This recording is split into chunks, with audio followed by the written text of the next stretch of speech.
विधान सौधा में नारा लगा पाकिस्तान जिंदाबाद।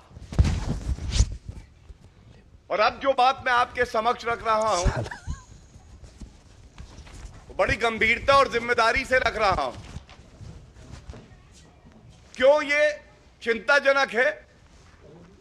क्यों मैंने कहा कि कांग्रेस पार्टी की गद्दारी और मक्कारी दोनों सामने आती है? सबसे पहली बात है, जब भारत का अंदरूनी मामला है, हमारा लोकतंत्र मजबूत होता है, तो ऐसा क्यों होता है कि बार बार गद्दारी की बदबू अगर कहीं से आती है तो वो कांग्रेस पार्टी से आती है? क्या ये पूछा नहीं जाएगा वो पवित्र, वो पावन स्थान क्या था जहां ये नारा पाकिस्तान जिंदाबाद लगा? वो विधान सौधा का स्थान था। यह अपमान है भारत के हर नागरिक का, और यह अपमान है हर हमारे कन्नडिगा भाई बहन का। दूसरी बड़ी बात है जो और गंभीर है और इस मसले को और चिंताजनक बनाती है, यह नारा तब लगा जब नासिर हुसैन खुद वहां उपस्थित थे। और अभी मैं आपको सारे प्रमाण दूंगा। और तीसरी बड़ी बात है कि जब इनकी गद्दारी, जब कांग्रेस पार्टी की गद्दारी पकड़ी गई,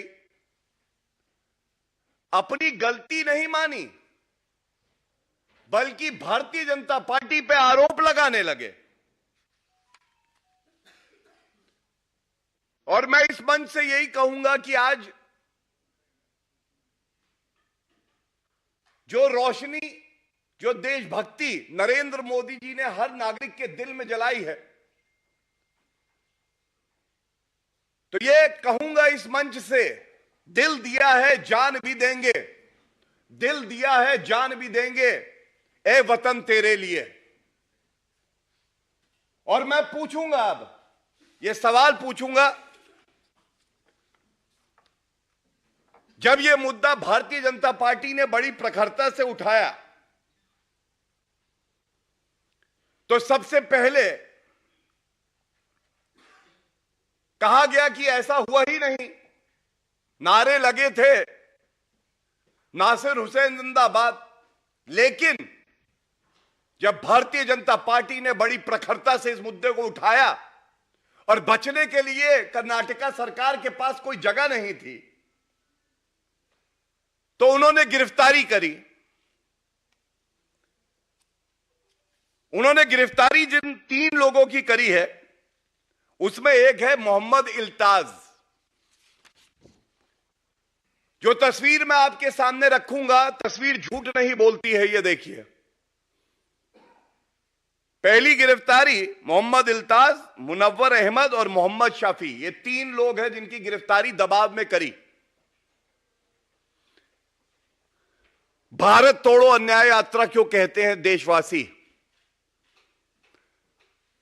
यह उसी यात्रा के दौरान है कि कैसे जुड़वा भाई बन के गले लग रहा है यह देशद्रोही जो पाकिस्तान जिंदाबाद के नारे लगाता है, और राहुल गांधी उसे झप्पी मारते हैं और गले से लगाते हैं, मेरे भाई तुम ही हो मेरे सब कुछ, तुम देश का विरोध करो, मैं तुम्हारे साथ खड़ा हूं। और क्या ऐसा है कि ये जो व्यक्ति है, ये व्यक्ति केवल एक बार राहुल गांधी से इस तरह से मिला है? नहीं, ये जो टुकड़े टुकड़े मानसिकता है कांग्रेस पार्टी की, इसको बढ़ावा किसने दिया है? ये देखिए, ये तस्वीर जो है, इसमें ये व्यक्ति गौरव गोगोई के साथ है, सिद्धारमैया जो मुख्यमंत्री हैं उनके साथ है, नासिर हुसैन के साथ है, अजय माकन के साथ है, हुआ तो हुआ सैम पिट्रोडा के साथ है, और शशि थरूर दिखाई दे रहे हैं, डीके शिव कुमार दिखाई दे रहे हैं। अब आप मुझे बताइए ऐसा कैसे संभव हो गया कि ये व्यक्ति जो पाकिस्तान जिंदाबाद के नारे लगा रहा है, हर बड़े कांग्रेसी नेता के साथ है, और इसके साथ ये वाली तस्वीर तो लाखों लाखों शब्दों से जो बयान नहीं किया जा सकता वो कह रही है। आप देखिए किस तरह से भारत के खिलाफ जो व्यक्ति बोलता है उसको गले से लगाया जाता है। इसीलिए कहते हैं भारत तोड़ो अन्याय यात्रा। इसके साथ एक और व्यक्ति है मोहम्मद शाफी, यह भी तस्वीर है। कांग्रेस का हर बड़ा नेता उसके साथ दिखाई दे रहा है, और यहां पे सिद्धारमैया जी भी हैं, डीके शिव कुमार जी भी हैं। तो क्या हम नहीं पूछेंगे भारत तेरे अंगने में, भारत तेरे अंगने में पाकिस्तान का क्या काम, कांग्रेस तेरे आंगन में पाकिस्तान का क्या काम? और ये इसलिए होता है क्योंकि जो आज कांग्रेस का ट्रांसफॉर्मर है वो फूक चुका है, उसके बावजूद उनको करंट चाहिए तो पाकिस्तान से चाहिए। आपको याद होगा मणिशंकर अय्यर जब पाकिस्तान गए थे तो उन्होंने कहा था कि हमारी मदद करो नरेंद्र मोदी जी को हटाने में, और वही सिलसिला अभी भी जारी है। भारत की अखंडता को खंडित कर रही कांग्रेस पार्टी, क्या आप पाकिस्तान को सिग्नल दे रहे हो कि भारत में चुनाव है, हम तो तुम्हारे नाम के पाकिस्तान जिंदाबाद के नारे लगवाते हैं, कृपया करके हमारी मदद करो? क्या ये सिग्नल दिए जा रहे हैं? और देखिए, जो बात मैंने पहले इंट्रोडक्शन में कही, जब ये सोशल मीडिया पे वायरल हुआ और भारतीय जनता पार्टी ने इसे बड़ी प्रमुखता से उठाया, home minister of Karnataka mister परमेश्वर, he denies, he says no such slogans were shouted or chanted। ये मैं लेके आया हूं प्रमाण के तौर पे। इसके बाद एक गाली गलौज का सिलसिला जारी हुआ। कांग्रेस पार्टी की सोशल मीडिया की चेयरपर्सन सुप्रिया श्रीनाथे, इन्होंने you are worse than the petty 2 rupee troll हमारे मंत्री राजीव जी को कहा, राजीव चंद्रशेखर जी को। और उसके बाद कहा है, here's the video where Nasir Hussain supporters are saying Nasir साहब जिंदाबाद and not पाकिस्तान जिंदाबाद। इसके बाद इनके मीडिया सेल के इंचार्ज पवन खेड़ा, वो भी यही कहते हैं। और एक चिड़ियाघर का भालू भी है जो अपने आप को फैक्ट चेकर बताता है। मैं उसका नाम लेके समय जाया नहीं करूंगा, लेकिन यह बात जरूर कहूंगा कि अगर अपने आप को फैक्ट चेकर बुलाते हो तो यह आपकी जिम्मेदारी है, please check the facts properly. और ये जो सारा टुकड़े टुकड़े का इकोसिस्टम बन रखा है, इस सिस्टम को उजागर करना इसलिए आवश्यक है, भारत विरोधी सोच को तो कुचल दिया जाएगा, इसमें किसी नागरिक को शक नहीं है। आदरणीय प्रधानमंत्री जी के नेतृत्व में यह देश आगे बढ़ेगा, लेकिन ये जो आस्तीन के सांप है हमारे अपने समाज में, एक पॉलिटिकल पार्टी जो कि विपक्ष की पार्टी है, जिसकी एक बहुत बड़ी जिम्मेदारी है लोकतंत्र में हमारे यहां, वो आज ऐसे लोगों को पाल पोस रही है, संरक्षण दे रही है, और उसके बाद जब पकड़ी जाती है तो कहती है गलत है, फिर सत्य सामने आता है। और इतनी बेशरम हो चुकी है कांग्रेस पार्टी कि नजरें भी नहीं झुकती, माफी भी नहीं मांगते देश से। यह सवाल आज पूछा जाएगा। और इसके साथ मैं एक बात कह के अपनी वाणी को विराम दूंगा, फिर आपसे प्रश्न अगर कोई हो तो जरूर उसका उत्तर देना चाहूंगा। एक बदलाव जो है भारत में पिछले 10 साल में आया है, और जब मैं इस प्रेस वार्ता के लिए आ रहा था तो 2 तस्वीरें जरूर लेके आया। ये जो सोच की आज बात हो रही है, ये देखिए, तत्कालीन प्रधानमंत्री मनमोहन सिंह जी प्रधानमंत्री आवास पे बुलाते थे इस व्यक्ति को जिसने हमारे 4 एयरफोर्स ऑफिसर्स को गोली मारी थी, हत्या की थी, और उसके साथ चाय पी के कहते थे कश्मीर की नीति क्या होगी जरा बताना।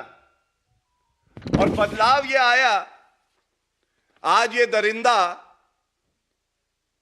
जेल की सलाखों के पीछे है, बाल पकड़ के रगड़ के इसको इसकी हैसियत दिखाई गई कि कानून में कितनी ताकत है, और ये हमारे देश की ताकत है, प्रधानमंत्री जी की ताकत है। ये जो बदलाव है, जनता इसका स्वागत कर रही है, और जैसे हमारा एक संकल्प है कि भारत को मजबूत बनाना है, आतंकवाद को जड़ से उखाड़ के फेंक देना है। एक संकल्प कांग्रेस पार्टी का है, देश भाड़ में जाए, अगर आतंकियों को भी अपने साथ लाना हो, जो देशद्रोही हैं उनको भी साथ लाना हो, जो भारत से नफरत करते हैं, पाकिस्तान से मोहब्बत करते हैं, उनको भी साथ में खड़ा कराना हो, तो क्या हुआ? संकल्प है, सत्ता की मलाई खानी है, प्रधानमंत्री जी की कुर्सी पानी है। और ये जो सोच है, इस सोच के खिलाफ ये प्रेस वार्ता है, भारतीय जनता पार्टी और नागरिकों की लड़ाई है, और पूरे दमखम से, पुरजोर तरीके से हम ये मुद्दा उठाते रहेंगे जब तक कि सोनिया गांधी, राहुल गांधी और खड़गे जी देश से माफी नहीं मांगते हैं और स्वीकार नहीं करते हैं कि एक बड़ी गलती कांग्रेस पार्टी द्वारा हुई है। धन्यवाद। If there are any questions on this topic, feel free. इस पे पहले अगर कोई है, एंड उसके बाद अगर कोई और होगा तो जरूर। पर्याप्त है? अच्छा, thank you, that goes as a compliment then. ठीक है, आप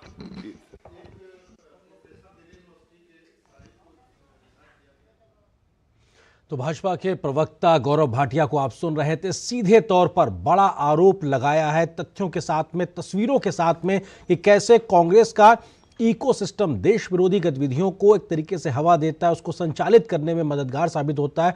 और बीते दिनों कर्नाटक में कैसे पाकिस्तान जिंदाबाद के जो नारे लगे, उसमें कौन लोग जिम्मेदार थे, किनकी मौजूदगी में ये सब कुछ हुआ, उनकी कांग्रेस के तमाम बड़े नेताओं के साथ में कैसे उठना बैठना है, ये तस्वीरों के साथ गौरव भाटिया ने कहा। और ये कहा कि पाकिस्तान से कहीं ना कहीं करंट मिलता है कांग्रेस पार्टी को, क्योंकि उनका ट्रांसफार्मर फूक चुका है। तो अपने आप में देश विरोधी गतिविधियों को संचालित करने के लिहाज से भी अगर उन्हें देश विरोधी तत्वों को साथ में लेना पड़ता है, तमाम प्रकार की तस्वीरों को उन्होंने दिखाया। कहा कि अगर आतंकी गतिविधियों से जुड़े हुए लोगों को भी साथ में लेना पड़ता है तो उससे भी कांग्रेस पार्टी के जो शीर्ष नेतृत्व है वो ग्रेज नहीं करता है, लेकिन किसी भी तरह सत्ता हासिल हो सके इस दिशा में वो काम करता है। तो एक बड़ा आरोप सीधे तौर पर भाजपा की ओर से कांग्रेस पर लगाया गया, तस्वीरों में दिखाया गया कि किस प्रकार से तमाम तरीके का एक स्थिति परिस्थिति रही है। और क्या कुछ बड़ी बातें इस प्रेस कॉन्फ्रेंस में कहेंगे, उसका जिक्र साफ तौर से राहुल गांधी पर देश विरोधी गतिविधि को बढ़ावा देने का बीजेपी ने आरोप लगाया, और साफ कहा कि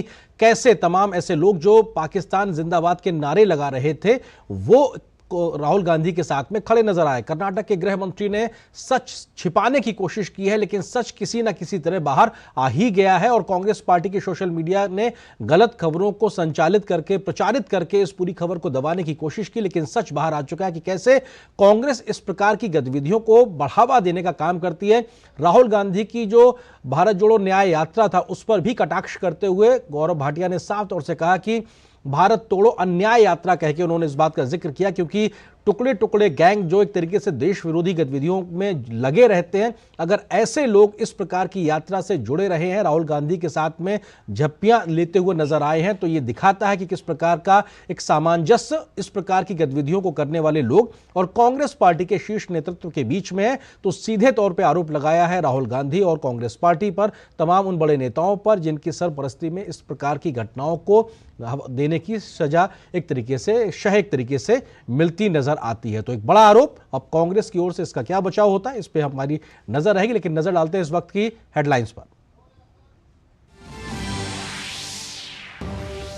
आर्टिकल 370 हटने के बाद पहली बार कश्मीर पहुंचे प्रधानमंत्री मोदी, कहा इसी नए जम्मू कश्मीर का दशकों से था इंतजार।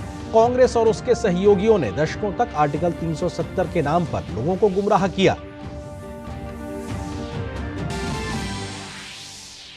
प्रधानमंत्री ने जम्मू कश्मीर को दी करोड़ों रुपए के प्रोजेक्ट्स की सौगात। श्रीनगर में विकसित भारत विकसित जम्मू कश्मीर कार्यक्रम में लोगों से किया संवाद। रमजान और महाशिवरात्रि की दी अग्रिम शुभकामनाएं।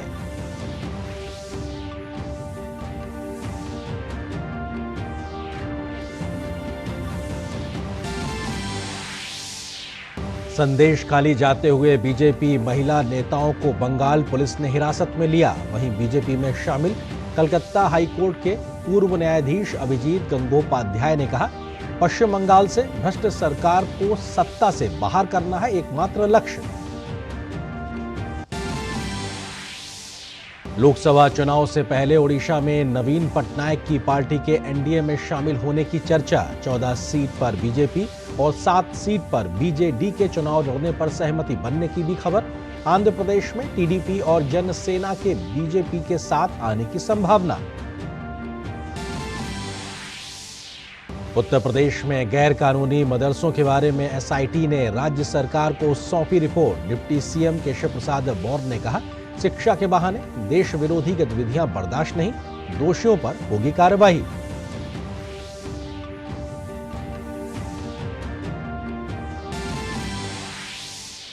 विदेश मंत्री डॉक्टर एस जयशंकर ने चीन के साथ संबंधों पर कहा, अगर कोई देश लिखित करारों को नहीं मानता तो ये चिंता की बात।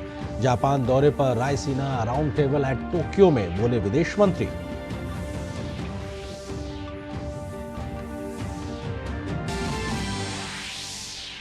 धर्मशाला टेस्ट मैच में कुलदीप और अश्विन की फिरकी में फंसे अंग्रेज बल्लेबाज। इंग्लैंड की पहली पारी 218 रन पर सिमटी। जवाब में भारत की सदी हुई शुरुआत।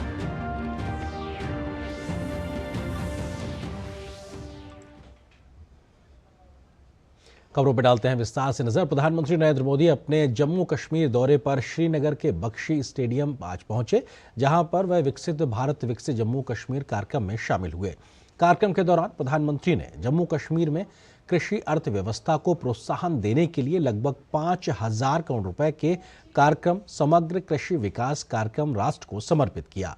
कार्यक्रम के अंतर्गत समर्पित दक्ष किसान पोर्टल के माध्यम से लगभग 2.5 लाख किसानों को कौशल विकास प्रशिक्षण दिया जाएगा। प्रधानमंत्री ने इसके अलावा स्वदेश दर्शन और प्रसाद यानी तीर्थ यात्रा कायाकल्प और आध्यात्मिक विरासत संवर्धन ड्राइव योजना के अंतर्गत 1400 करोड़ रुपए से अधिक राशि के पर्यटन क्षेत्र से संबंधित कई परियोजनाओं का शुभारंभ किया। इसमें हजरतबल तीर्थ का एकीकृत विकास, श्रीनगर परियोजना भी शामिल है। वहीं इस मौके पर लगभग 43 परियोजनाओं का शुभारंभ किया गया, जो देश में तीर्थ यात्रा और पर्यटक स्थलों की एक विस्तृत श्रृंखला को विकसित करेगी। प्रधानमंत्री ने इसके साथ ही देखो अपना देश पीपल्स चॉइस पर्यटन गंतव्य पोल और चलो इंडिया वैश्विक प्रवासी अभियान भी लॉन्च किया। इसके अलावा उन्होंने चुनौती आधारित गंतव्य विकास CVDD योजना के तहत चयनित 42 पर्यटन स्थलों की घोषणा की। प्रधानमंत्री नरेंद्र मोदी ने भारतीय प्रवासियों को अतुलनीय भारत के राजदूत बनने और भारत में पर्यटन को प्रोत्साहन देने के उद्देश्य से चलो इंडिया वैश्विक प्रवासी अभियान का भी शुभारंभ किया। प्रधानमंत्री ने जम्मू कश्मीर पुलिस और अन्य सुरक्षा बलों के शहीद जवानों के परिजनों को सरकारी कर्मचारियों को नियुक्ति आदेश पत्र जारी किया। इसके अलावा 1000 से अधिक नए जम्मू कश्मीर के सरकारी कर्मचारियों को भी नियुक्ति आदेशों का वितरण किया। प्रधानमंत्री ने जोर देते हुए कहा कि आर्टिकल 370 हटने के बाद जम्मू कश्मीर विकास की नई ऊंचाइयों को छू रहा है, क्योंकि जम्मू कश्मीर आज खुलकर सांस ले रहा है। उन्होंने जोर देते हुए कहा कि 370 का फायदा जम्मू कश्मीर के कुछ राजनीतिक परिवार ही उठा रहे थे। साथियों, जम्मू कश्मीर विकास की नई ऊंचाइयों को छू रहा है, क्योंकि जम्मू कश्मीर आज खुल करके सांस ले रहा है। बंदिशों से ये आजादी आर्टिकल 370 हटने के बाद आई है। दशकों तक सियासी फायदे के लिए कांग्रेस और उसके साथियों ने 370 के नाम पर जम्मू कश्मीर के लोगों को गुमराह किया, देश को गुमराह किया। 370 से फायदा जम्मू कश्मीर को था या कुछ राजनीतिक परिवार वही इसका लाभ उठा रहे थे? जम्मू कश्मीर की आवाम ये सच्चाई जान चुकी है कि उनको गुमराह किया गया था। कुछ परिवारों के फायदे के लिए जम्मू कश्मीर को जंजीरों में जकड़ दिया गया था। आज 370 नहीं है, इसलिए जम्मू कश्मीर के युवाओं की प्रतिभा का पूरा सम्मान हो रहा है, उन्हें नए अवसर मिल रहे हैं। आज यहां सबके लिए समान अधिकार भी है, समान अवसर भी है। प्रधानमंत्री ने साथ में ये भी कहा कि जम्मू कश्मीर केवल एक क्षेत्र नहीं है, बल्कि जम्मू कश्मीर भारत का मस्तक है और ऊंचा उठा मस्तक ही विकास और सम्मान का प्रतीक होता है। इसलिए विकसित जम्मू कश्मीर विकसित भारत की प्राथमिकता है। विकास की शक्ति, पर्यटन की संभावनाएं, किसानों का सामर्थ्य और जम्मू कश्मीर के युवाओं का नेतृत्व, विकसित जम्मू कश्मीर के निर्माण का रास्ता यहीं से निकलने वाला है। जम्मू कश्मीर केवल एक क्षेत्र नहीं है, ये जम्मू कश्मीर भारत का मस्तक है और ऊंचा उठा मस्तक ही विकास और सम्मान का प्रतीक होता है। इसलिए विकसित जम्मू कश्मीर विकसित भारत की प्राथमिकता है। प्रधानमंत्री ने जोर देते हुए कहा कि जम्मू कश्मीर आज तेजी से विकास के मार्ग पर आगे बढ़ रहा है। उन्होंने कहा कि कनेक्टिविटी के विस्तार से जम्मू कश्मीर में आर्थिक गतिविधियां तेज हुई हैं। जम्मू कश्मीर आज तेज रफ्तार से विकास के मार्ग पर आगे बढ़ रहा है। यहां के लोगों को एक नहीं बल्कि दो एम्स की सुविधा मिलने जा रही है। एम्स जम्मू का उद्घाटन हो चुका है और एम्स कश्मीर पर तेजी से काम चल रहा है। 7 नए मेडिकल कॉलेज, 2 बड़े कैंसर अस्पताल स्थापित किए गए हैं। आईआईटी और आईआईएम जैसे आधुनिक शिक्षा संस्थान भी बने हैं। जम्मू कश्मीर में 2 वंदे भारत ट्रेनें भी चल रही है। श्रीनगर से संगलदान और संगलदान से बारामूला के लिए ट्रेन सेवा शुरू हो चुकी है। कनेक्टिविटी के विस्तार से जम्मू कश्मीर में आर्थिक गतिविधियां तेज हुई है। जम्मू और श्रीनगर को स्मार्ट सिटी बनाने के लिए इंफ्रास्ट्रक्चर के नए प्रोजेक्ट भी लाए जा रहे हैं। आप देखिएगा, आने वाले समय में जम्मू कश्मीर की सक्सेस स्टोरी पूरी दुनिया के लिए एक बहुत बड़ा आकर्षण का केंद्र बनेगा। प्रधानमंत्री नरेंद्र मोदी ने अपने जम्मू कश्मीर के दौरे पर श्रीनगर में हजारों करोड़ रुपयों की विकास सौगात देने से पहले विभिन्न स्टॉल्स का दौरा भी किया और उनसे वहां पे मौजूद जो तमाम लोग थे उनसे बातचीत भी की। प्रधानमंत्री ने इस दौरान डिजिटल पेमेंट को बढ़ावा देते हुए यूपीआई के जरिए एक शॉल भी खरीदी।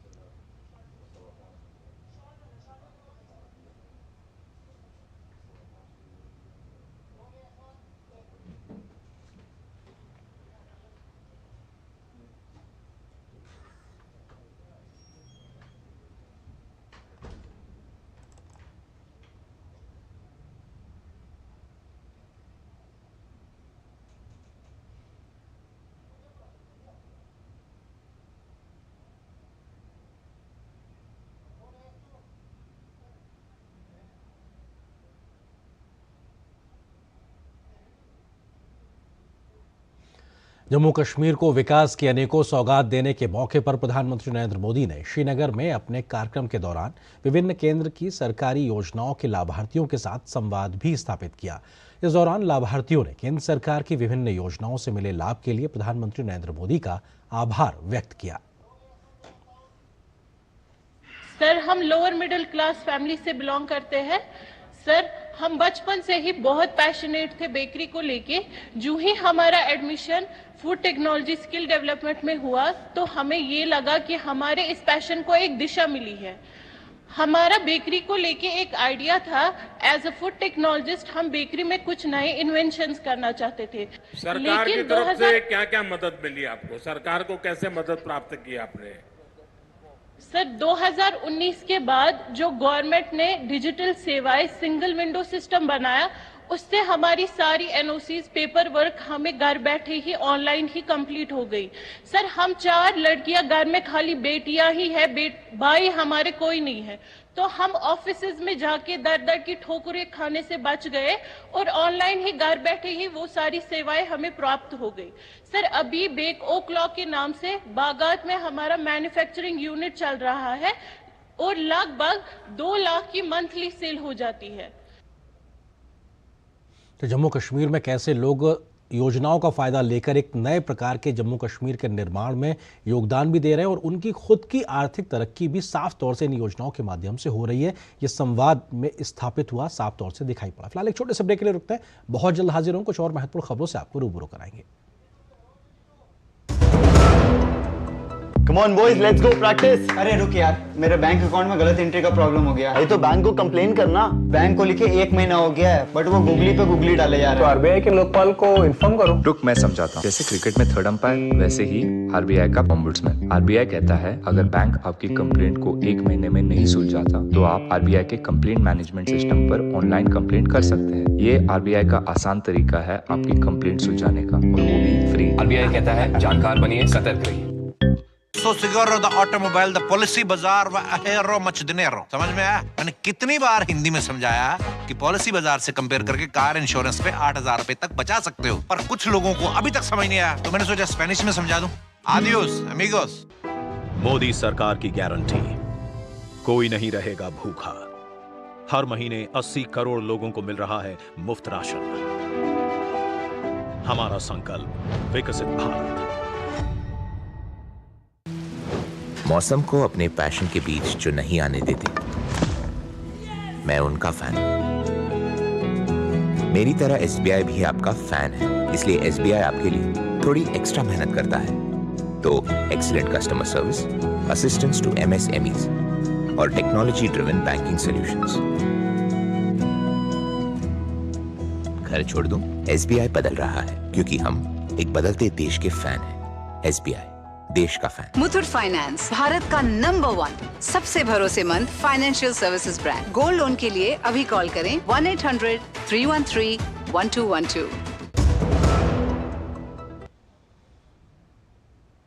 और इस छोटे से ब्रेक के बाद रुक करते कुछ और महत्वपूर्ण खबरों की ओर। प्रधानमंत्री की आर्थिक सलाहकार परिषद के सदस्य संजीव सान्याल ने बुधवार को कहा है कि 2047 तक विकसित देशों की श्रेणी में आने के लिए भारत को मौजूदा वृद्धि की गति बनाए रखने की जरूरत है।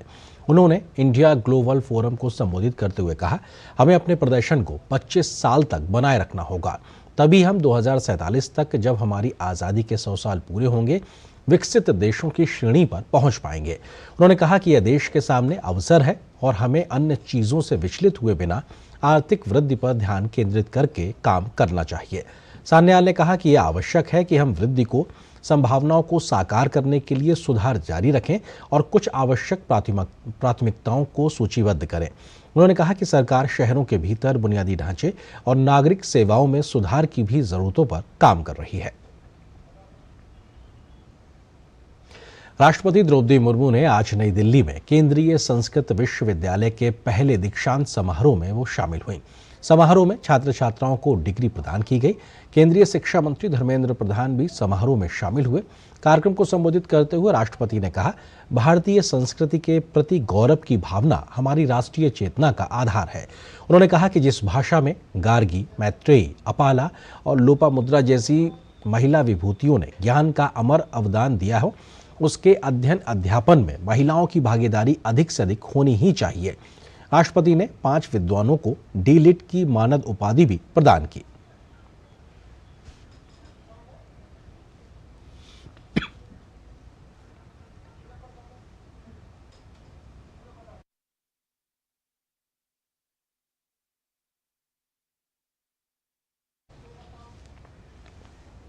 इस विश्वविद्यालय के परिसर में आदिवासी वनवासी समुदायों के अनेक विद्यार्थियों को शिक्षा प्रदान की जा रही है।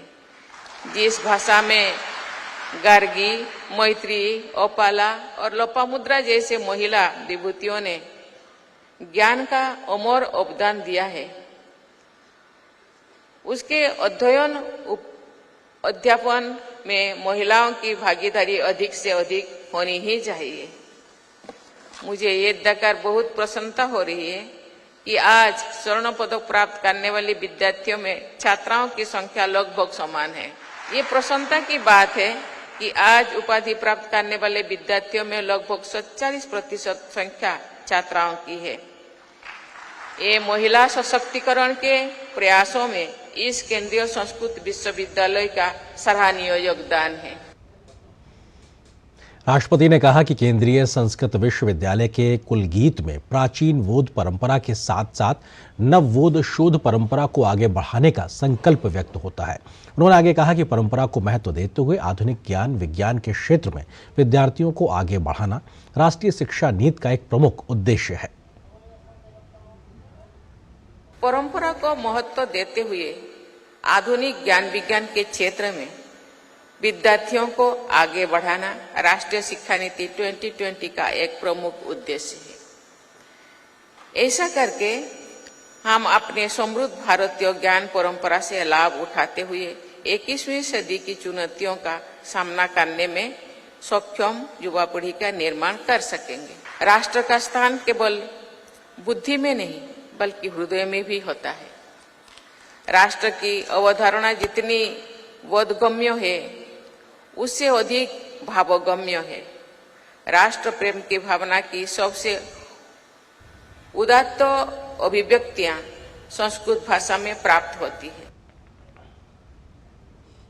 वहीं केंद्रीय शिक्षा मंत्री धर्मेंद्र प्रधान ने केंद्रीय संस्कृत विश्वविद्यालय की प्रशंसा करते हुए कहा कि विभिन्न प्रदेशों में स्थित केंद्रीय संस्कृत विश्वविद्यालय के परिसरों में संस्कृत में उपलब्ध शास्त्रों का अध्ययन अध्यापन हो रहा है तथा अनुसंधान कार्य भी लगातार किया जा रहा है।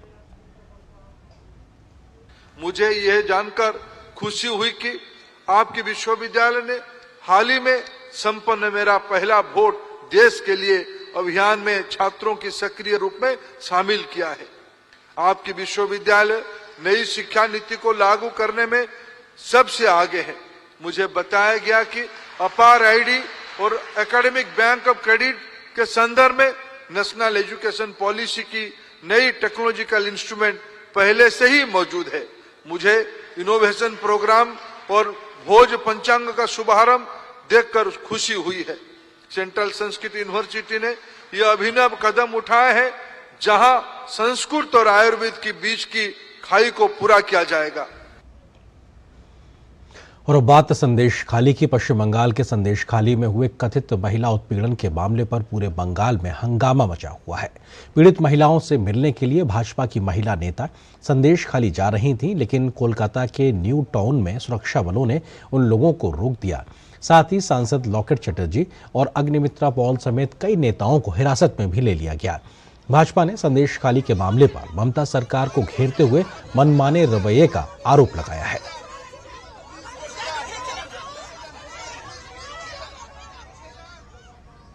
पुलिस जोर जबरदस्ती हम लोग को बाधा दे रहे। ये राजारहाट है, यहाँ पर कोई 144 धारा नहीं है। संदेश खाली है 7 किलोमीटर दूर। आज हम लोग को बाधा दिया जा रहा है। क्यों? क्या छुपाने का कोशिश कर रहे हैं? क्या है संदेश खाली में जो आप छुपाना चाहते हैं? ममता बनर्जी, आपको हम वार्न करते हैं, आप मुख्यमंत्री रहेंगे तो हम बाधा दे सकते हैं। हम लोग 2 दिन बाद फिर से जाएंगे। ये डर गए, इसको छुपाने का कोशिश कर रहे हैं। अभी डरने का कोई इश्यू नहीं है। बहुत सारा संदेश खाली अभी बंगाल में छुपे हुए हैं। सब महिला लोग आवाज उठाएंगे। एक दिन ममता बनर्जी को महिला लोग यही रास्ते पे ऊपर बैठाएंगे, जो हमने उनको विचार के लिए बैठे हुए हैं। अभी हम लोग चाहते हैं, क्यों हम लोग को अरेस्ट करके लेके जाएंगे? हम लोग क्या गलती किया, क्या अन्याय किया? कुछ कागज अभी तक नहीं दिखा पाया, 144 धारा नहीं दिखाया जाया। कलकत्ता हाईकोर्ट के पूर्व जज जस्टिस अभिजीत गंगोपाध्याय आज बीजेपी में शामिल हो गए। पश्चिम बंगाल में भाजपा अध्यक्ष सुकांत मजूमदार और नेता प्रतिपक्ष शुवेंदु अधिकारी और अन्य भाजपा नेताओं की मौजूदगी में वो भाजपा में शामिल हो गए। इस दौरान उन्होंने कहा कि मैं ऑल इंडिया टीम में शामिल हो गया। मैं टीम के अनुशासित सिपाही के रूप में काम करना चाहता हूं। अभिजीत गंगोपाध्याय ने कहा कि उनका लक्ष्य पश्चिम बंगाल से एक भ्रष्ट पार्टी को राज्य से बाहर करना है। संदेश खाली मामले में ममता सरकार पर हमला बोलते हुए उन्होंने कहा कि संदेश खाली की घटना बहुत ही बुरी घटना है। उनका कहना है कि भाजपा संदेश खाली में उत्पीड़ित लोगों का मुद्दा उठा रही है।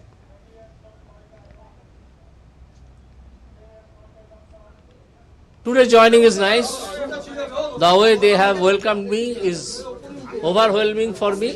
Corruption issue, everybody knows corruption is to be fought. It is a very bad incident, very bad incident. The state leaders have gone there. They have been prevented from reaching there. And despite that, they have reached. They have stood beside the ladies and the females there. And BJP is taking the cause of the oppressed persons in Sandesh Khali. Lok Sabha चुनाव से पहले NDA का कुनबा समृद्ध होता जा रहा है। JDU, RLD और तमिल मनीला कांग्रेस ने पिछले दिनों एनडीए में शामिल हो गए। अब खबर आ रही है कि ओडिशा में बीजू जनता दल भी चुनाव से पहले फिर एक बार गठबंधन कर सकती है। इसको लेकर बीजेडी ने पार्टी अध्यक्ष की मौजूदगी में हाई लेवल मीटिंग की है और चर्चा जोरों पर है कि 15 साल बाद फिर से ये मिलन हो सकता है। बल्कि ये भी बात सामने आ रही है कि 14 सीट पर बीजेपी और 7 सीट पर बीजेडी लोकसभा का चुनाव भी लड़ सकती है। इसका जल्द ही ऐलान भी हो सकता है। इसके साथ ही आंध्र प्रदेश में टीडीपी और पवन कल्याण की जनसेना के साथ बीजेपी का गठबंधन हो सकता है। बीजेडी संसद में कई विधेयकों पर बीजेपी का समर्थन करती रही है। गौरतलब है कि बीजेडी वाजपेयी जी के समय में एनडीए का हिस्सा थी। 1997 में पहली बार सांसद बनने के बाद नवीन पटनायक वाजपेयी सरकार में कैबिनेट मंत्री भी थे। इसके बाद साल 2000 में बीजेडी ने एनडीए के साथ मिलकर उड़ीसा का विधानसभा चुनाव लड़ा, जिसके बाद नवीन पटनायक पहली बार उड़ीसा के मुख्यमंत्री बने।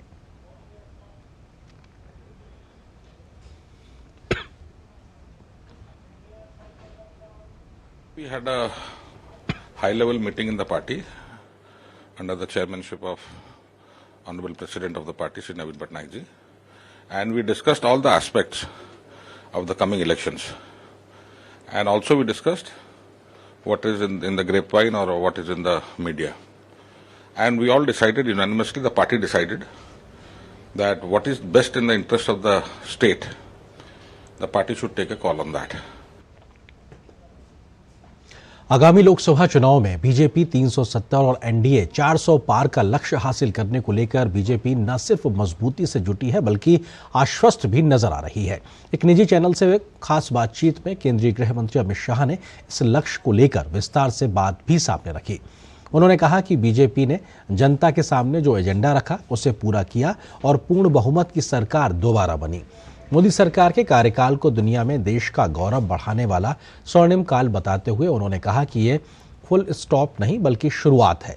इन्हीं वजहों से देश भर में पीएम मोदी, भाजपा और एनडीए को मिल रहे प्रचंड जन समर्थन के मद्देनजर बीजेपी 370 सीटें और 400 पार का लक्ष्य आसानी से हासिल कर लेगी। मैं देश के कोने कोने में गया हूं। चुनाव के पहले ही मैंने 136 सीटों का विजिट करा है। मैं आपको बता सकता हूं कि देश के कोने कोने से नरेंद्र मोदी जी के समर्थन में जनता खड़ी है। इसी के आधार पर हमने 370 के आंकड़े का लक्ष्य रखा है, 400 पार के आंकड़े का लक्ष्य रखा। केंद्रीय गृह मंत्री अमित शाह ने यह भी कहा कि जो परफॉर्म करेगा उसे देश अधिकार देगा यानी सत्ता में रखेगा और जो नहीं करेगा वो विपक्ष में बैठेगा। लेकिन उन्होंने ये भी साफ कर दिया है कि अगले 10 साल तक तो मोदी ही रहने वाले हैं। 10 साल के बाद का विपक्ष या सत्ताधारी पक्ष भी हमारे परफॉर्मेंस के आधार पर ही देश की जनता तय करेगी। हम अच्छा परफॉर्म करेंगे तो हम अधिकार में होंगे। हम में पैदा हो रही बुराइयों को अगर हम कंट्रोल नहीं कर पाएंगे तो विपक्ष अधिकार में होगा। वो 10 साल के बाद देश की जनता, मगर जी 10 साल आपने पूछा इसलिए मैं मेरा एक आकलन कह रहा हूं, 10 साल तक तो मोदी ही है।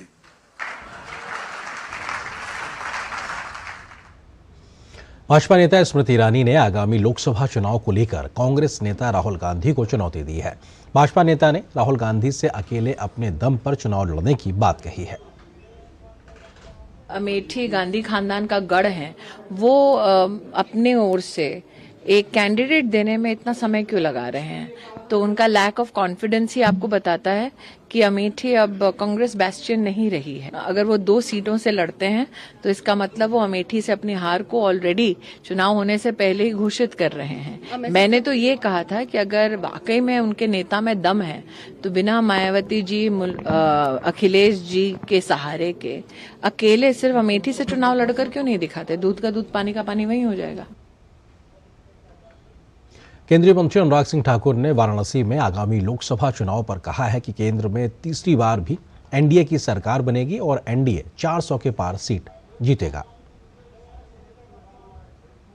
भारतीय जनता पार्टी कार्यकर्ताओं की पार्टी है, संगठन पर बहुत बल देती है और जब हमारे पास संगठन से निकलकर देश के शीर्ष स्थान पर प्रधान सेवक और प्रधानमंत्री के रूप में नरेंद्र मोदी जी हैं, तो हमारे सबका कर्तव्य ये भी बनता है कि आगामी लोकसभा चुनाव के लिए अब की बार 400 पार, उसके लिए कमर कस लें, मोदी सरकार की उपलब्धियों नीतियों को जन जन तक पहुंचाएं, उसलिए संगठन को और मजबूत करें ताकि हर पोलिंग बूथ पर 370 से ज़्यादा की लीड दिलाने का लक्ष्य रखा जाए। अनुसूचित जाति महासम्मेलन में बीजेपी के राष्ट्रीय अध्यक्ष जेपी नड्डा ने अपने संबोधन में कहा, कांग्रेस पार्टी वर्षों से दलितों को गुमराह कर रही है, तो वहीं प्रधानमंत्री नरेंद्र मोदी ने दलित समुदाय के कल्याण के प्रति अपनी प्रतिबद्धता को सिद्ध करके दिखाया है। आज केंद्र सरकार में 12 हमारे दलित भाई मंत्री हैं, 12 मंत्री हैं। कभी इतने मंत्री नहीं रहे मंत्रिमंडल में। जब हमारी सरकार थी, अटल जी की सरकार, तो पहली बार लोकसभा का अध्यक्ष जीसी बाल योगी दलित, वो पहली बार अगर अध्यक्ष और स्पीकर बने तो वो अटल जी की सरकार में बने। ये हमको ध्यान में रखना चाहिए। हमें ध्यान में रखना चाहिए कि भारत के राष्ट्रपति श्री रामनाथ कोविंद जी तब बने जब भारत के यशस्वी प्रधानमंत्री नरेंद्र मोदी जी देश के प्रधानमंत्री बने, प्रधान सेवक बने, तब जाकर के हुआ। पंजाब और हरियाणा उच्च न्यायालय ने गुरुवार को सुनवाई के दौरान पंजाब और हरियाणा सरकारों को फटकार लगाई और कहा कि इस पूरे मामले में दोनों ही राज्य अपनी जिम्मेदारी सही तरीके से निभाने में नाकाम रहे। सुनवाई के दौरान उस समय कोर्ट के तेवर कड़े हो गए जब हरियाणा सरकार ने हाईकोर्ट को प्रोटेस्ट करते हुए कई फोटो दिखाई। फोटो देखकर हाईकोर्ट किसान आंदोलनकारियों पर बड़ी टिप्पणी की। कोर्ट ने कहा कि बड़े शर्म की बात है कि आप लोग बच्चों को आगे कर रहे हैं। कैसे माता पिता हैं, बच्चों की आड़ में प्रदर्शन, और वो भी हथियारों के साथ। आप लोगों को यहाँ खड़े होने तक का अधिकार नहीं है। हाईकोर्ट ने प्रदर्शनकारियों को कहा कि आप वहाँ कोई जंग करने जा रहे हैं, यह पंजाब का कल्चर नहीं है। वहीं कोर्ट ने कहा कि किसान शुभकरण की मौत की जांच हाईकोर्ट के रिटायर्ड जज की अगुवाई में होगी और इसके लिए 3 सदस्यीय समिति बनाई जाएगी।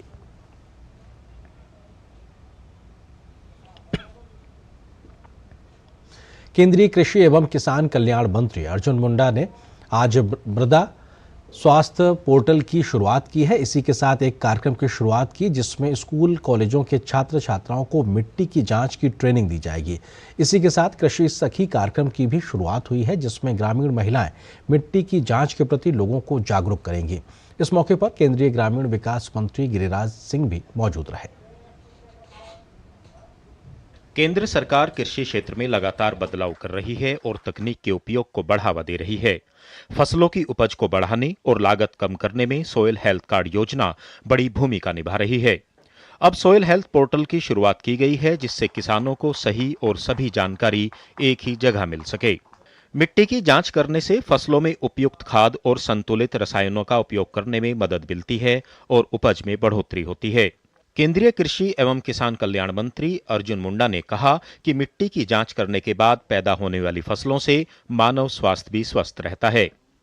हमारी देश की जो मृदा है उसका स्वास्थ्य और उसके साथ साथ उसकी उपज के माध्यम से अपनी स्वास्थ्य और इसके साथ साथ ही हम अपने देश की आवश्यकता को पूरी करते हुए अंतर्राष्ट्रीय स्तर पर बाजार के माध्यम से एक नया क्षितिज का निर्माण कर सके।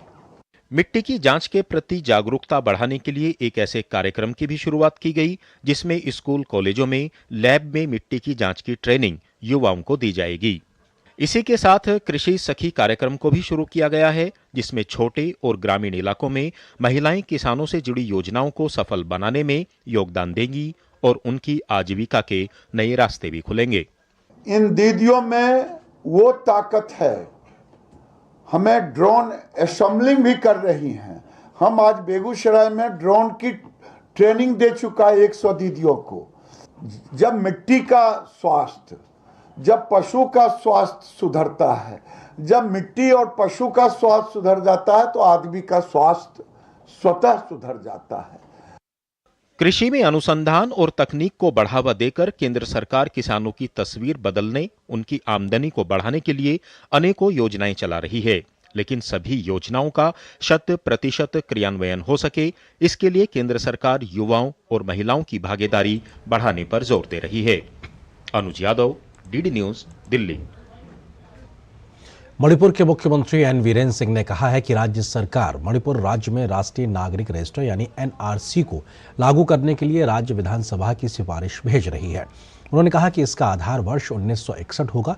साथ ही 2022 में राज्य कैबिनेट ने इनर लाइन परमिट ILP जो दिसंबर 2019 में राज्य में पेश किया गया था और जनवरी 2020 में लागू हुआ था, इसके लिए राज्य में अवैध अप्रवासियों की पहचान करने के लिए 1961 को आधार वर्ष के रूप में अपनाया था। टिपरा मोथा के वरिष्ठ नेता अनिमेष देववर्मा ने आज त्रिपुरा विधानसभा के नेता प्रतिपक्ष के पद से इस्तीफा दे दिया और भारतीय जनता पार्टी की सरकार में वो मंत्री के पद के रूप में उन्होंने शपथ ली और शामिल हुए हैं। अनिमेष देववर्मा के अलावा वृषकेतु देववर्मा ने भी मंत्री पद की शपथ ली है। राजभवन के दरबार हॉल में एक समारोह में राज्यपाल नल्लू इंद्रसेन रेड्डी ने इन्हें पद की शपथ दिलाई है। शपथ ग्रहण समारोह के दौरान मुख्यमंत्री माणिक साह, उनके कैबिनेट सहयोगी टिपरा मोथा सुप्रीमो प्रज्ञोत देववर्मा और सत्तारूढ़ दलों के कई नेताओं के अलावा अन्य गणमान्य व्यक्ति भी मौजूद रहे। नई नियुक्तियों के साथ राज्य में अब मुख्यमंत्री माणिक साह सहित 11 मंत्री हैं। नियमों के मुताबिक राज्य में सीएम समेत 12 मंत्री हो सकते हैं। कुछ दिनों पहले त्रिपुरा के स्वदेशी लोगों के सभी मुद्दों को सौहार्दपूर्ण ढंग से हल करने के लिए दिल्ली में टिपरा मोथा, त्रिपुरा सरकार और केंद्र सरकार के बीच एक त्रिपक्षीय समझौते पर हस्ताक्षर किए गए थे। उत्तर प्रदेश में योगी सरकार के निर्देश पर एसआईटी ने राज्य में अवैध मदरसों के संबंध में जांच पूरी कर ली है और रिपोर्ट सरकार को सौंप दी है। एसआईटी रिपोर्ट में कुछ चौंकाने वाले तथ्य सामने आए हैं। इनमें करीब 13,000 मदरसों को बंद कराने की सिफारिश भी की गई है। जांच में जिन मदरसों को अवैध पाया गया है उनमें से अधिकतर नेपाल सीमा पर स्थित है। ये कहा गया है कि इन मदरसों का निर्माण पिछले 2 दशकों में खाड़ी देशों से प्राप्त धन से किया गया है। रिपोर्ट में यह भी कहा गया है कि इन मदरसों से उनकी आमदनी और खर्च का ब्यौरा मांगा गया तो अधिकतर मदरसों ने अपने जवाब में चंदे की रकम से निर्माण कराने का दावा किया है, लेकिन चंदा देने वालों का नाम नहीं बता सके। जांच में कुल 23,000 मदरसों में से 5,000 के पास अस्थायी मान्यता के दस्तावेज मिले हैं। गौरतलब है कि शुरुआती जांच के बाद एसआईटी ने सीमावर्ती इलाकों में स्थित मदरसों में करीब 100 करोड़ की फंडिंग की आशंका जताई थी, जिसके चलते यूपी सरकार ने सभी मदरसों की जांच कराने के निर्देश दिए। इससे पहले योगी सरकार ने पिछले दिनों प्रदेश में चल रहे मदरसों का सर्वे करवाया था। सर्वे में सामने आया था कि प्रदेश में 16,513 मान्यता प्राप्त मदरसे हैं, जबकि 8,500 गैर मान्यता प्राप्त मदरसे भी चल रहे हैं। इन सबके बीच आज उप मुख्यमंत्री केशव प्रसाद मौर्य ने कहा कि देश में शिक्षा व्यवस्था को लेकर कोई सवाल नहीं है, लेकिन शिक्षा की आड़ में अगर देश के खिलाफ गतिविधियां होंगी तो जांच की जाएगी और दोषियों के खिलाफ कार्रवाई भी की जाएगी। कोई भी देश में शिक्षा व्यवस्था को लेकर के कोई सवाल नहीं है, लेकिन शिक्षा की आड़ में अगर कुछ देश के विरुद्ध गतिविधियां होंगी तो जांचा भी जाएगा। यह मानते हैं कि जो भी गलत रास्ते अपनाएं वो सब सही रास्ते पे आवे, क्योंकि सही रास्ते में उनको भी कोई समस्या नहीं होगी, प्रदेश और देश को भी कोई समस्या नहीं। डीडी न्यूज से खास बातचीत में नवीन और नवीकरणीय ऊर्जा के सचिव भूपेंद्र सिंह भल्ला ने कहा है कि पीएम सूर्य घर मुफ्त बिजली योजना के तहत 1 करोड़ घरों तक पहुंचाने का लक्ष्य जल्द से जल्द प्राप्त करने की उम्मीद है। इस स्कीम में हमने सिर्फ 3 वर्ष की समय सीमा रखी है स्कीम के योजना के पॉइंट ऑफ व्यू से, लेकिन अगर टारगेट जो हमें दिया गया है, हमारा टारगेट ये नहीं है कि हमने 3 साल में करना, हमारा टारगेट ये है कि 1 करोड़ पहुंचना है, जल्द से जल्द पहुंचना है। तो हो सकता है हम 1 साल में पहुंच जाए, इसलिए कोई हमारा समय सीमा है क्योंकि स्कीम में प्रावधान करना था, लेकिन हमारी चेष्टा रहेगी कि जल्द से जल्द इसको किया जाए। नवीन और नवीकरणीय ऊर्जा सचिव ने कहा है कि स्कीम के तहत हर जिले में कम से कम 1 मॉडल सोलर विलेज बनाया जाएगा, जिसमें सभी घरों, पंचायत भवनों और सरकारी इमारतों पर रूफटॉप सोलर लगाए जाएंगे। हर जिले में 1 मॉडल सोलर विलेज बनाया जाएगा इस स्कीम के अंतर्गत, जिसमें के जितने घर हैं जहां पर रूफटॉप सोलर लग सकता है वहां तो रूफटॉप सोलर लगे ही। इसके अलावा आपकी जितनी बिल्डिंग्स हैं, कम्युनिटी बिल्डिंग्स हैं, गवर्नमेंट बिल्डिंग्स हैं, कोई और कम्युनिटी एसेट्स हैं, वहाँ पर भी रूफटॉप लगे। इसके अलावा जो बाकी ज़रूरत पड़ेगी एनर्जी की उस विलेज में, वो भी सोलर एनर्जी के द्वारा हम प्रोवाइड कर सकें। भारतीय अर्थव्यवस्था ने अक्टूबर-दिसंबर तिमाही में 8.4% की दर से विकास करके सभी को हैरान कर दिया। इसके बाद अनुमान लगाया जा रहा है कि मौजूदा तिमाही यानी जनवरी महीने से मार्च महीने में भी भारतीय अर्थव्यवस्था की तेज रफ्तार जारी रहेगी। इस अनुमान का आधार जनवरी और फरवरी में आए आर्थिक इंडिकेटर्स की ग्रोथ के आंकड़े हैं। इनमें वाहन बिक्री और जीएसटी कलेक्शन से लेकर मैन्युफैक्चरिंग और सर्विसेज सेक्टर तक की तेज ग्रोथ शामिल है। आंकड़े बताते हैं कि फरवरी में जीएसटी संग्रह 12.5% से बढ़कर 1.68 लाख करोड़ हो गया। तो वहीं ऑटो कंपनियों ने अपनी उच्चतम मासिक बिक्री दर्ज की है और विनिर्माण गतिविधियां 5 महीने के उच्चतम स्तर पर पहुंच गई हैं। इन आंकड़ों के आधार पर वैश्विक स्तर पर जारी संकट के बावजूद दुनिया भर के अर्थशास्त्रियों और रेटिंग एजेंसियों का रुख भारतीय अर्थव्यवस्था को लेकर आशाजनक बना रहा है। लगातार जारी हो रही रिपोर्ट्स में भारत की अर्थव्यवस्था की वृद्धि दर तेज बनी रहने की उम्मीद भी जताई जा रही है।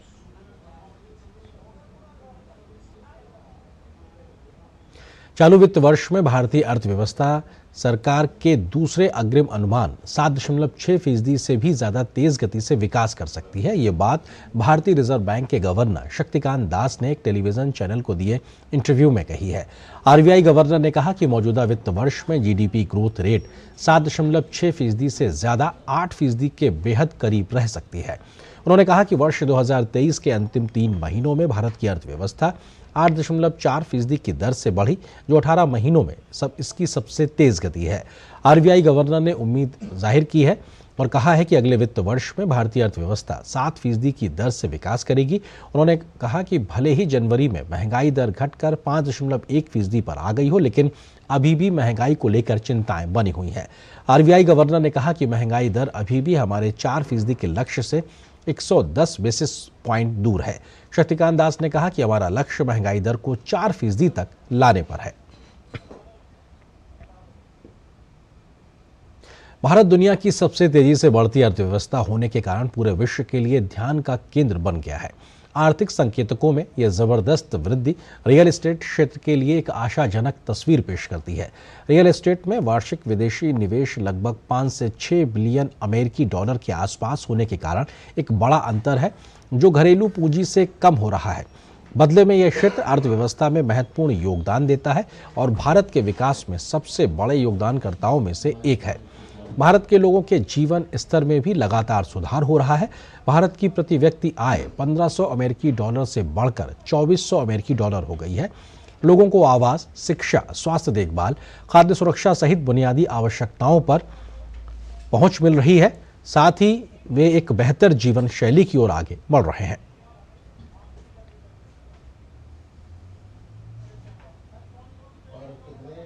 दिल्ली के मुख्यमंत्री अरविंद केजरीवाल को राउज एवेन्यू कोर्ट ने समन जारी किया है। प्रवर्तन निदेशालय की अर्जी पर अरविंद केजरीवाल को 16 मार्च को पेश होने के लिए कहा गया है। ईडी ने अदालत में कोर्ट से केजरीवाल को पूछताछ में सहयोग देने का निर्देश देने की मांग की थी। इससे पहले ईडी शराब घोटाले के मामले में अरविंद केजरीवाल को 8 समन भेज चुकी है। अरविंद केजरीवाल अब तक ईडी के किसी भी समन पर पेश नहीं हुए हैं।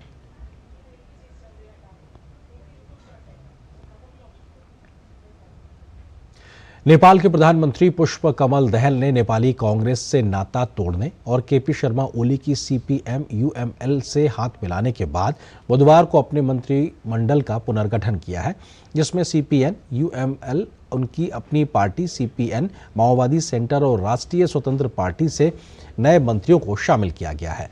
बुधवार को दहल ने अपनी पार्टी से 4, सीपीएन यूएमएल से 7, राष्ट्रीय स्वतंत्र पार्टी से 3 और सीपीएन यूनिफाइड सोशलिस्ट से 2 मंत्री नियुक्त किए हैं।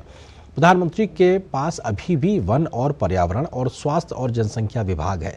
हालांकि जनता समाजवादी पार्टी बुधवार को मंत्रिमंडल में शामिल नहीं हुई। राष्ट्रीय स्वतंत्र पार्टी के अध्यक्ष लामिछाने गृह मंत्री बने। पदमगिरी हरि उप्रेती, भगवती चौधरी, दामोदर भंडारी और ज्वाला कुमारी शाह एक बार फिर से दहल कैबिनेट का हिस्सा बने। माओवादी सेंटर ने दहल कैबिनेट में 2 नए सदस्यों को शामिल किया है। पिछली सरकारों में कई मंत्रालय संभाल चुके बरशमन पुन को वित्त मंत्री नियुक्त किया गया है, जबकि हिटमैन तमांग माओवादी सेंटर से पर्यटन मंत्री बने हैं। उप प्रधानमंत्री नारायण काजी श्रेष्ठ, जिन्होंने पहले गृह मंत्री के रूप में कार्य किया था, अब विदेश मामलों के मंत्री बने। वहीं सुमना श्रेष्ठ और विराज भक्त श्रेष्ठ आरएसपी पार्टी से सरकार में शामिल होने वाले नए चेहरे हैं, जो शिक्षा और खेल मंत्रालय का नेतृत्व संभालेंगे। इस खबर के साथ फिलहाल इस बुलेटिन में इतना है, लेकिन डीडी न्यूज पर खबरों का सफर लगातार जारी है। नमस्कार।